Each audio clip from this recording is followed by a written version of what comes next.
Welcome to Learning English with Captain Binoy Varakil, Assistant Professor, Department of English, St. Joseph's College, Devgiri, Kozhikode, Kerala. In some of the previous lectures, I was asking you to write a poem, a story, or maybe a novelette or novel. And I repeat the same thing here. If you have some writing talent, please do some attempts, make some attempts, write some poems. So you should try your best to write something, and slowly you can write maybe a poem, or you can write a lot of poems, and I'll help you, of course, to publish a collection of poetry. So when you have a feeling, if you have a feeling, you have to express your feeling in words. So each of the words you use in your poem must be very cleverly and very specially chosen. So it should be descriptive, it should be vivid, and there must be clarity. When you describe a place, the picture of a place has to come to the mind of the reader. Each and everything must be very vivid and clear. The plants, the color of the plants, the way the leaves of the plants just flutter in the breeze or in the wind. So you should create a mood or atmosphere suitable for the very incident or the very character or the very person or the very feeling or emotion you are going to convey.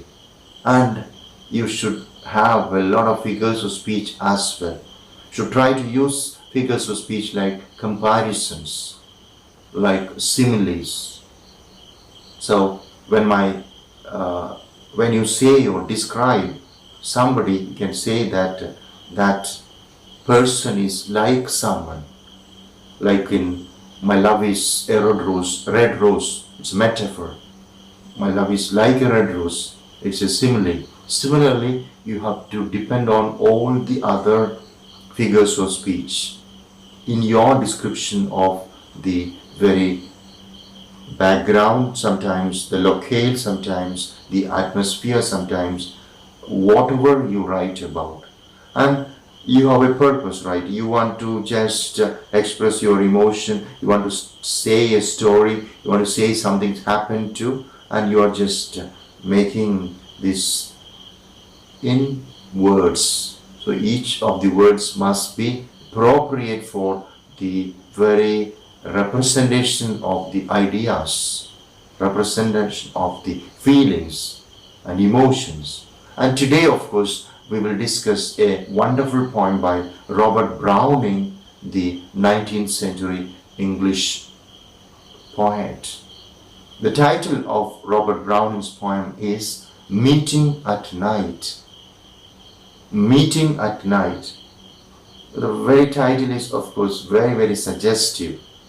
We are attracted and we want to know, it's about a meeting in the night. What's happening in that meeting? Let's listen. Meeting at night.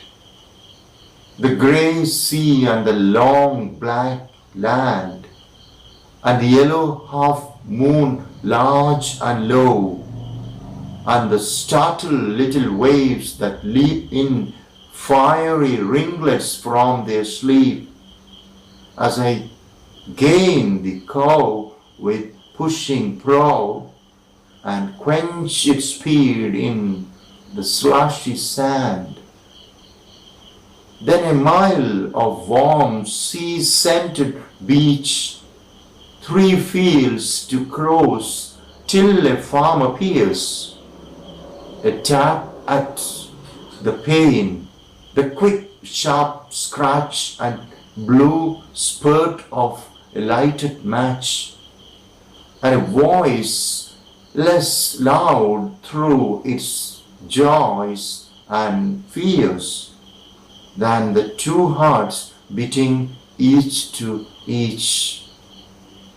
Look at the beautiful poetry. So the very, very geographical background. You have the land, okay, you have the sea, above you have the sky, and all the waves rising up and down are startled, and you have the seashore, and of course the approaching lovers and the beating of the heart of the lovers become one. Beautiful poetry of Robert Browning. Another poem we have here, a small poem, Parting at Morning. So now we have seen initially meeting at night, and okay, next poem is Parting at Morning.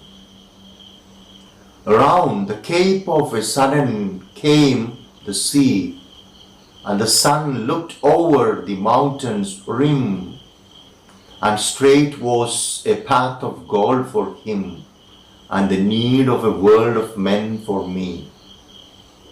Beautiful poem of Robert Browning. One more small poem of Browning here. It is Pippa's Song.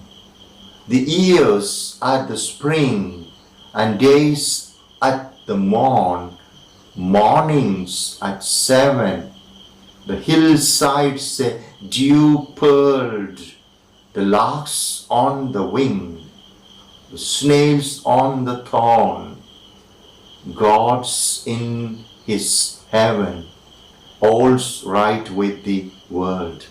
Wonderful poem of Robert Browning.